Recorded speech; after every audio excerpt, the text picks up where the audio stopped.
Hello and welcome to episode 37 of the Duo Sports and Stuff podcast. My name is Deonte, joined by Dane Beasley and Dane. We are in line with another guest, man. This guy has blown up over the last few years on the internet, on TV, past NFL star, defensive lineman, Marcus Spears, my guy. How are you doing this afternoon? I'm doing well, man. Thanks for having me, bro. It's some beautiful weather up here in Northern Virginia, so with the family and we just chilling. I'm in my happy place when I'm with my people. Good. Ain't that the best feeling? Just chilling with your family, enjoying the time with them, especially with everything that's going on over the past year or so, and even longer than that. But I'm right there with you, man. I enjoy Absolutely. That family time, bro. The pandemic for us, man, was a godsend. I have been grinding and working so hard and on the road so much, and not to take away from the devastation, but for me personally, it was an opportunity for me to be in tune with my family, like see my wife day to day, see my kids day to day, and really like. It's funny, man, when you're a father and you're working hard, you really don't know what the home life is really like. But it's allowed me to really understand the job that my wife is doing. Right. And I have a greater appreciation. Yeah, no doubt. I got a greater appreciation for the work she putting in with our kids, man, when I'm out there working and grinding. Already appreciate it. Yeah, I feel you on that one. We just gonna step back a little bit, go back into your career before we get into it, man. You're from Baton Rouge, man, so it was kind of destined for you to go to LSU. Am I right? Well, most people would think that.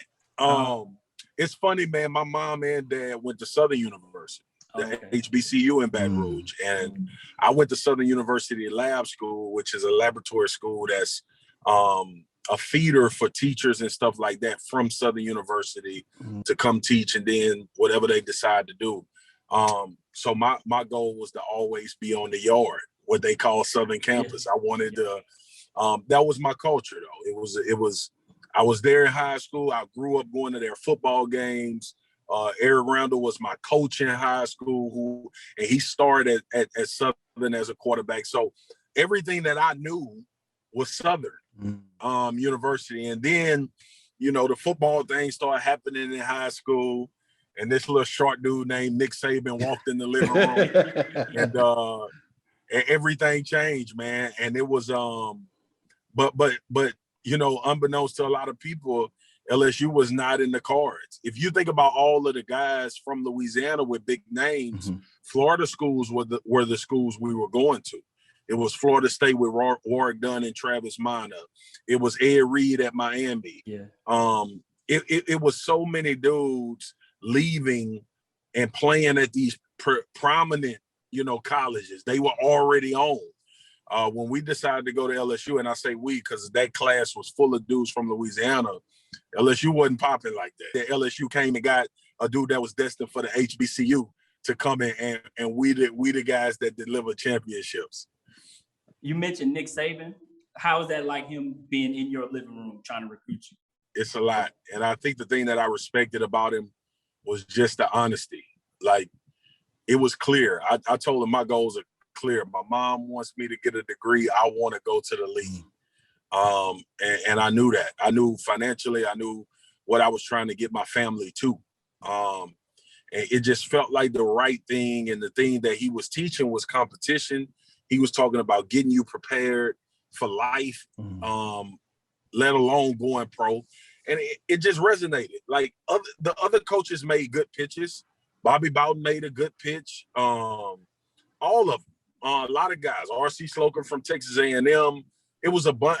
I had all the coaches there, man. And every one of them, were recruiting at a very high level. It just, something just sat in my spirit with Nick Saban and Jimbo Fisher. My mom felt good about it, which y'all know is huge. And it just felt right at that time. It felt right.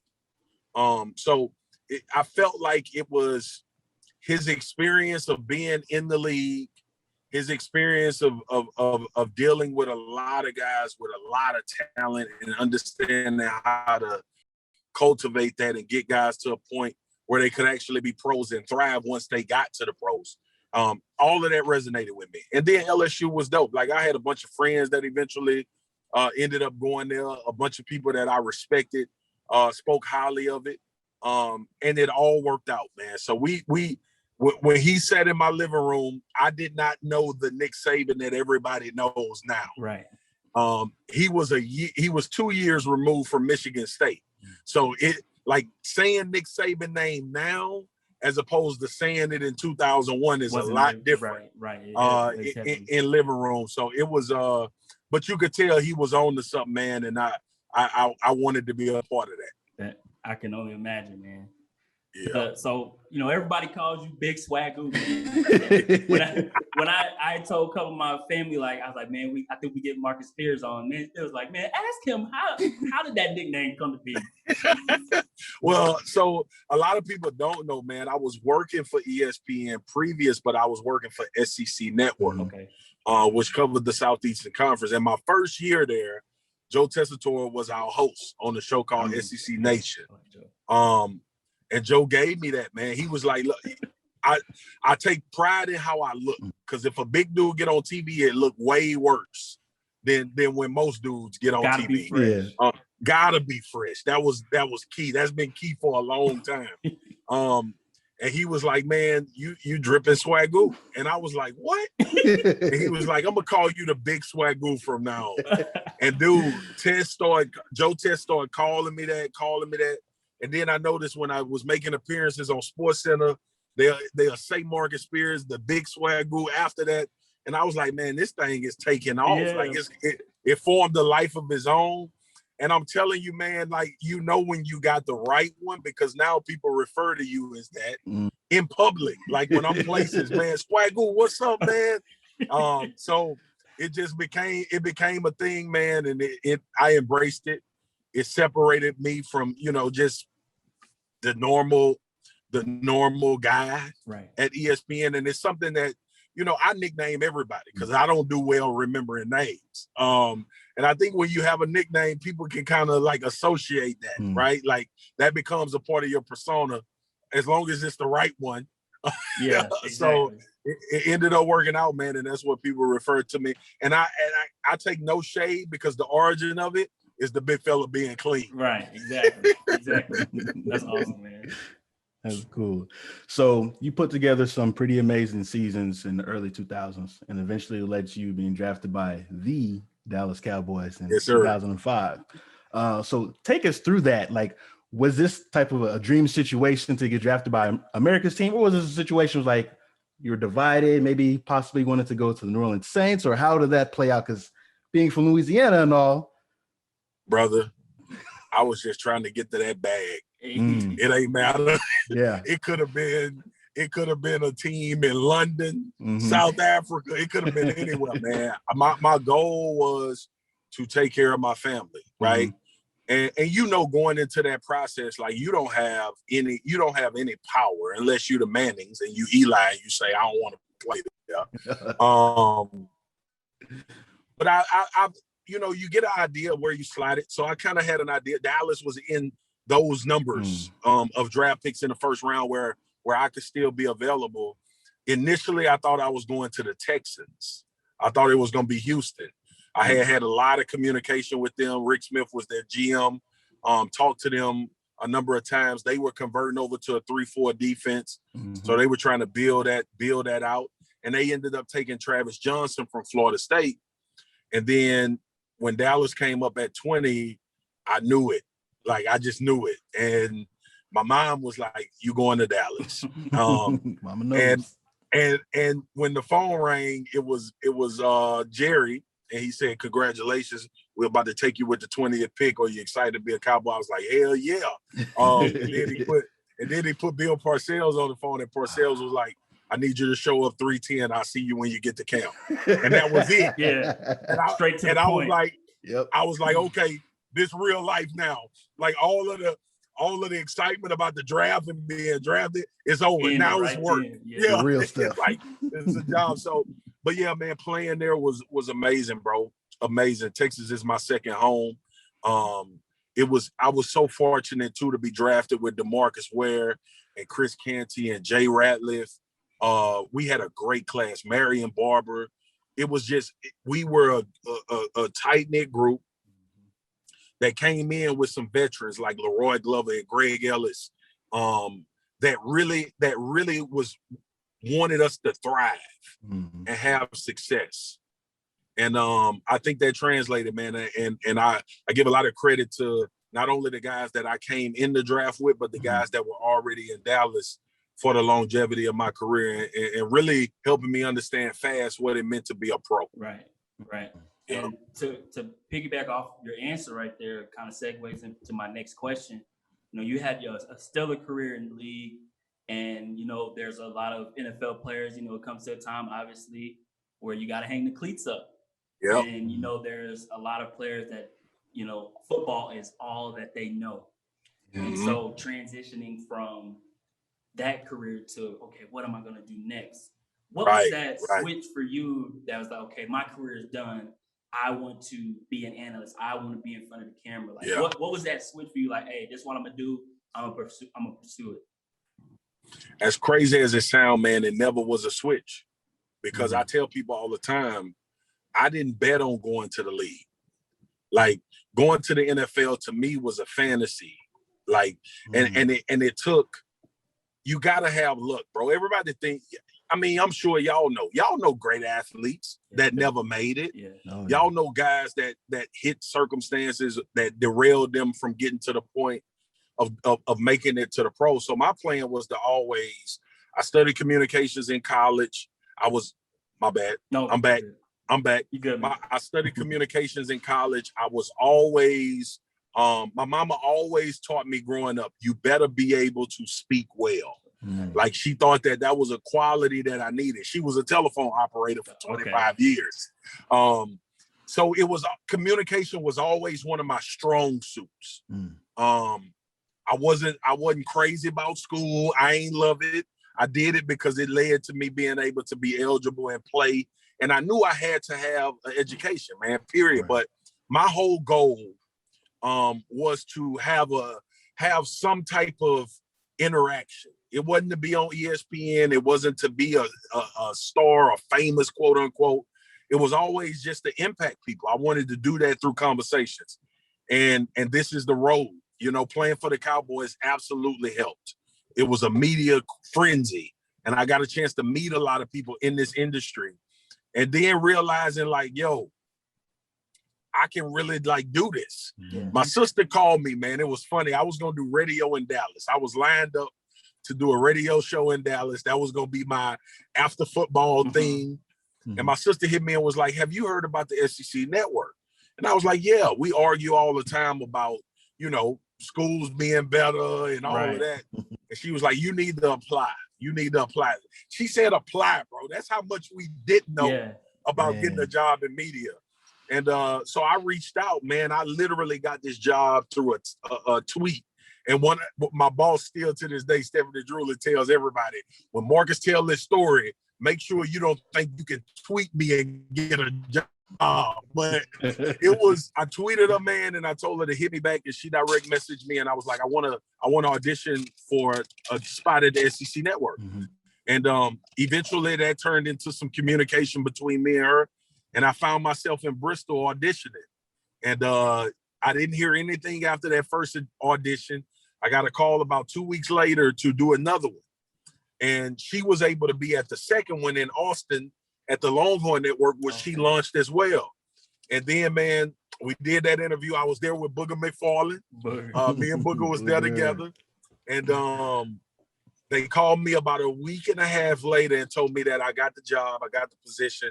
I didn't know what the position was. I just knew I was about to be on TV. So I was lit. I was like, I'm about to throw a party.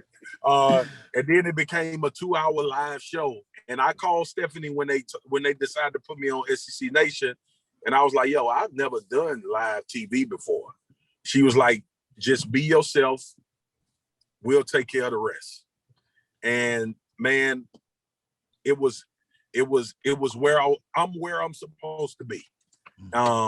And it still holds true in my life. It's the community. It's the people around me realizing sometimes was better for me than I realized was for myself. And obviously it has turned into this, which is a young career, man, but it's still so much I want to do, so much I want to accomplish. But I tell people, man, the foundation of when you see me on television, I love what I'm doing and I'm having a good time. And I hope that resonate. I hope that resonate. Man, who's your favorite personality to act out or reenact with and go back and forth with on the shows? Ryan Clark. Ryan Clark. Ryan Clark. My Louisiana brother. We don't get to debate. I love debating Stephen A. and Max. Of course. They masters at their craft, man. They know so much about just sports and life and subject matter. Both of them have served as mentors of mine. Man, listen, I'm still having moments, bro, where I'm pinching myself. Yeah. I'm still having those moments. Like I'm still, I was on First Take. I used to watch First Take when I was in the league. I used to be like, man, I'll go on that show and dominate Stephen A. And at that time, Skip. So when those moments were happening, man, it was surreal, bro. And I'm still to this day, like when I work with Jay Harris, who is an anchor at SportsCenter, right. I still pinch myself. I'm like, man, that's Jay. Like Jay worked with Scott before. And when I'm on with Greeny, and I'm like, that's Mike and Mike, like from that recollection.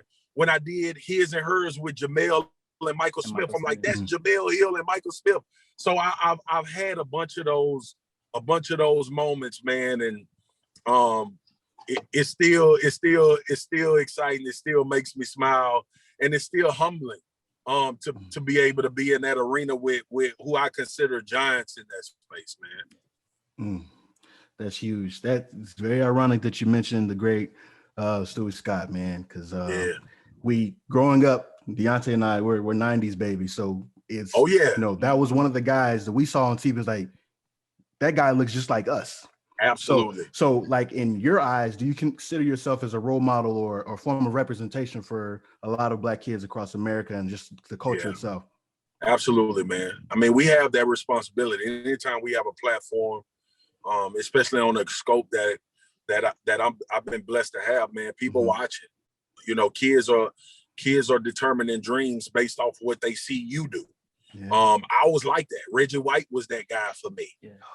It was guys. It was Jerry Rice. It was Reggie White. It was my high school basketball coach that I wanted to emulate. I was like, these dudes doing it the way I would want to do it. And obviously you put your teaching and your spin on it, with your family values and all of those things. But yes, man, that's the ultimate responsibility. I got an 11-year-old son.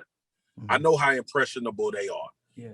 I know when LeBron or Steph does something, they want to do it.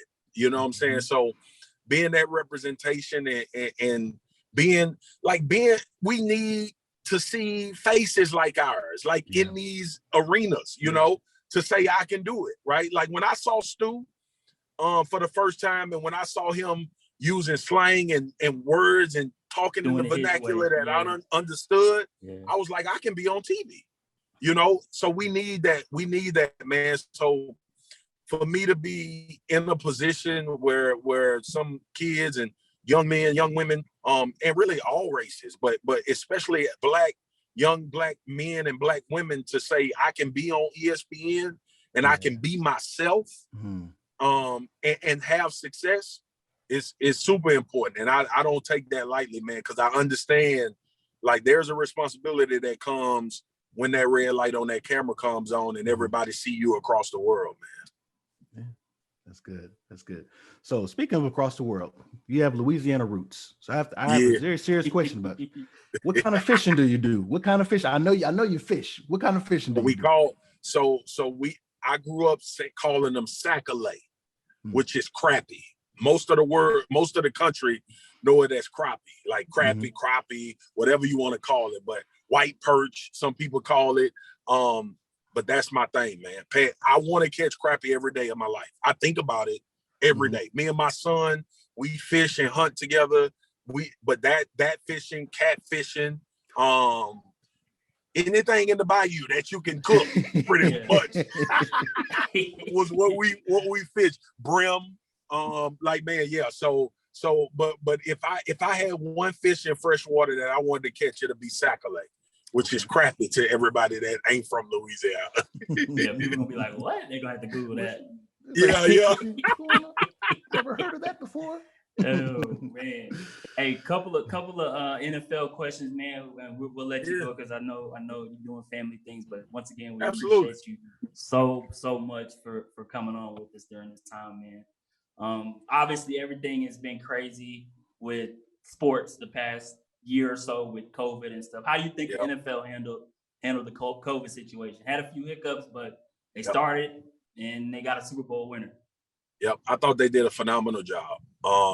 We all operated with the idea that we would have COVID breakouts, that people would get COVID, and I don't think they ever took it lightly. Like the idea of the NFL has always been we above the fray, right? Like anything that's going on in real life, we can still go play football games and do and conduct our business as usual, and it doesn't impact how people see the league or think about the league.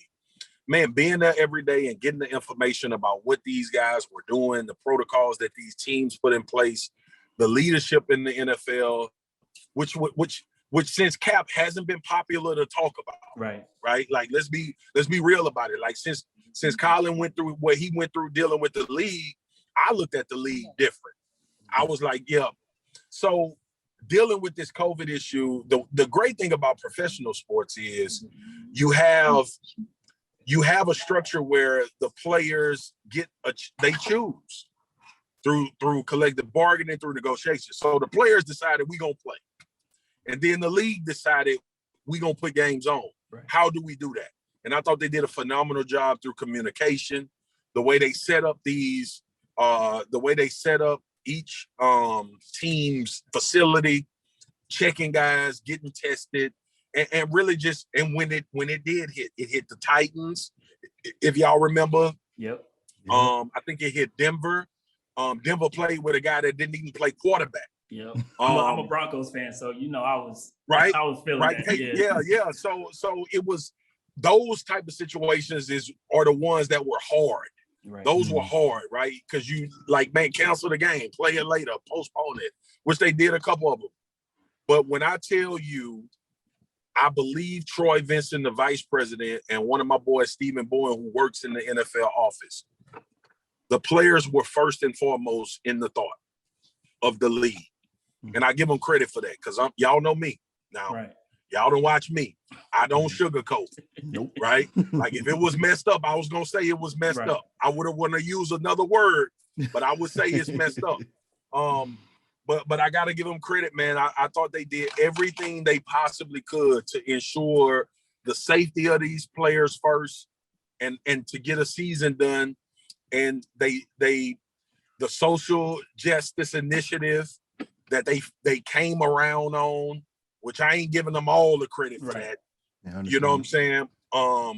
But those players, man, they stood 10 toes down and they got it done. And that's really who the credit goes to. But the league deserves some credit for listening to those guys and putting in action what they thought would be best to get through a season and make sure everybody got through that season. So I thought they did a phenomenal job. Mr. Marcus Spears. So speaking of taking action. And mind you, Dane's a Cowboy fan, so I'm a Cowboys fan. Correct that. As of recently, a hopeless Cowboys fan. But with the recent signing of the Dak Prescott, it's like a giant weight has been lifted off of most of our backs who are Cowboys fans. Mm-hmm. But of course, you have your naysayers and those who enjoy the sport of pocket watching and don't agree with paying a quarterback this much or not understanding how the quarterback market works. Yeah.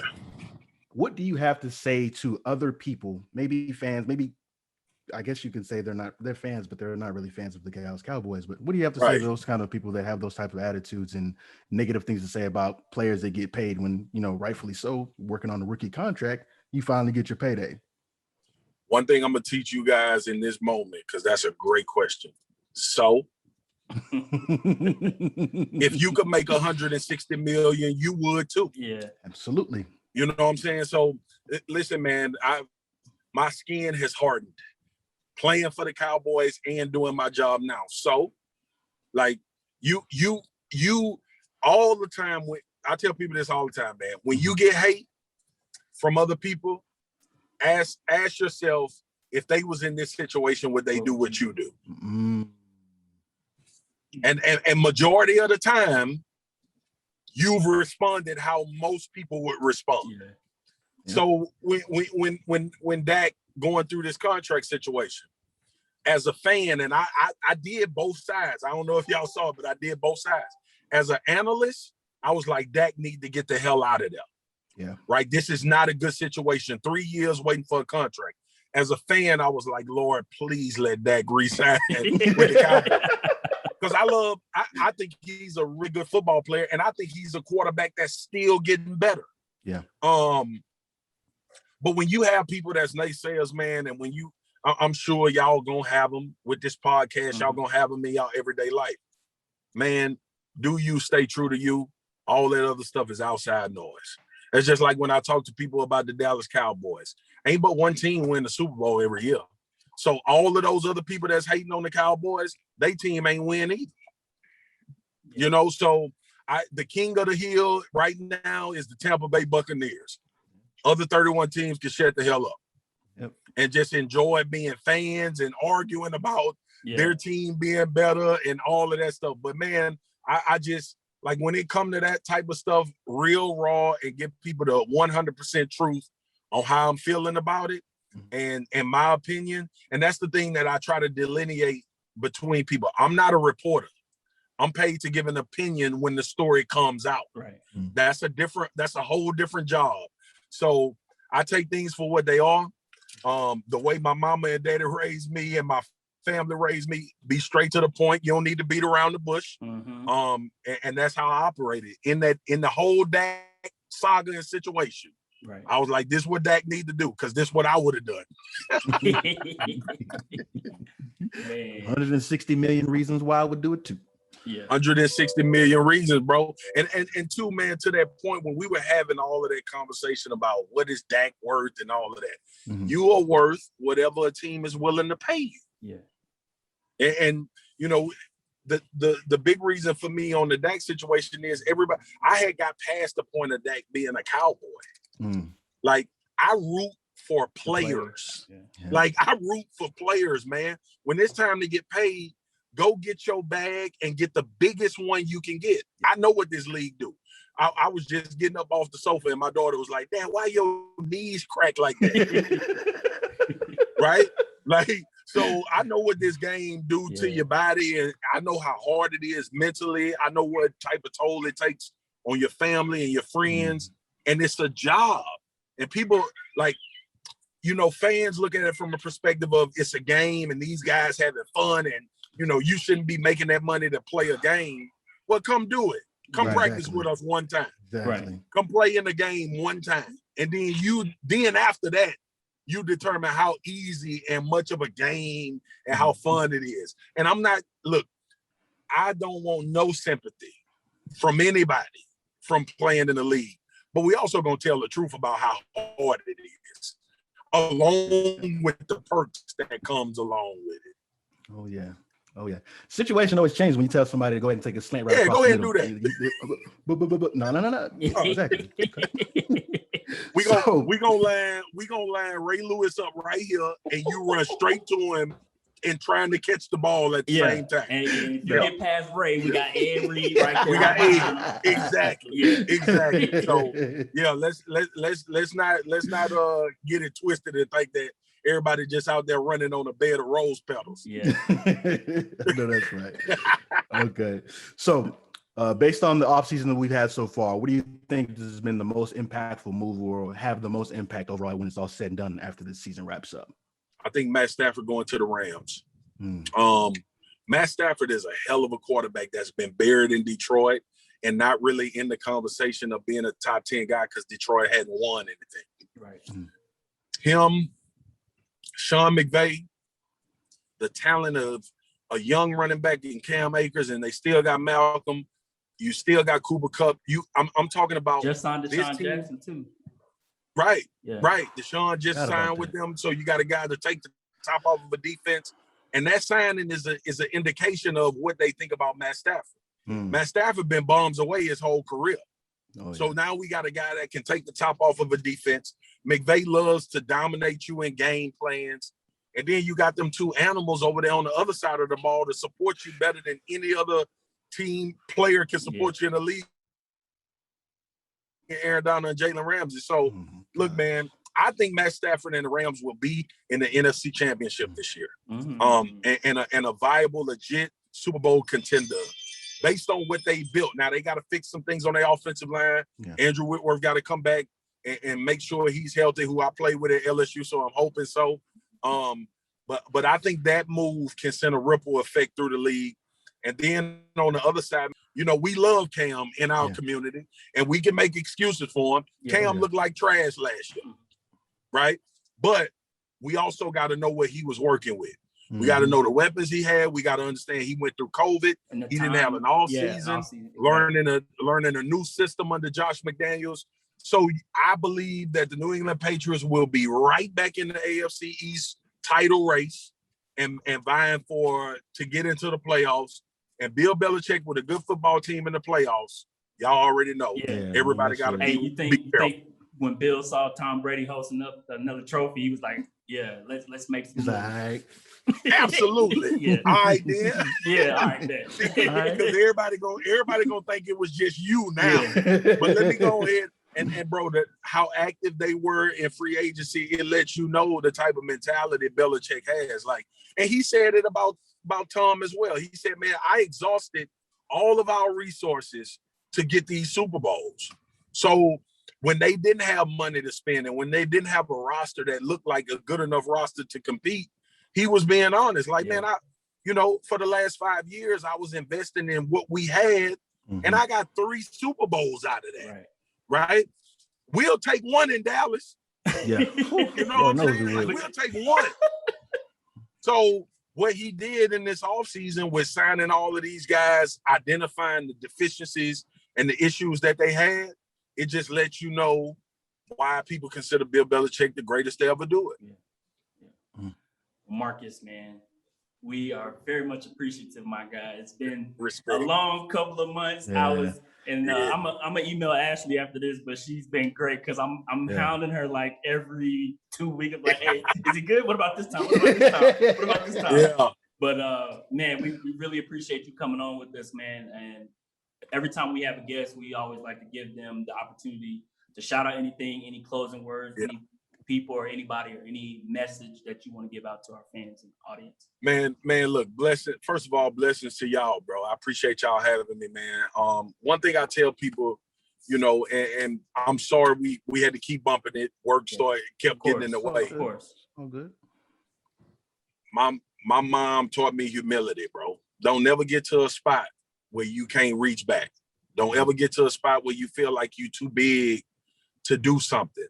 And that's my message to the youth, man. Like, you ain't more than anybody because your bank account say this, or your shoes this designer, or you wearing these type of clothes. Everybody else is trying to make it. Treat them that way. And that will be my message, man. And show love. Yeah. Like, show love. Like, because I'm pouring into you doesn't mean I'm losing anything.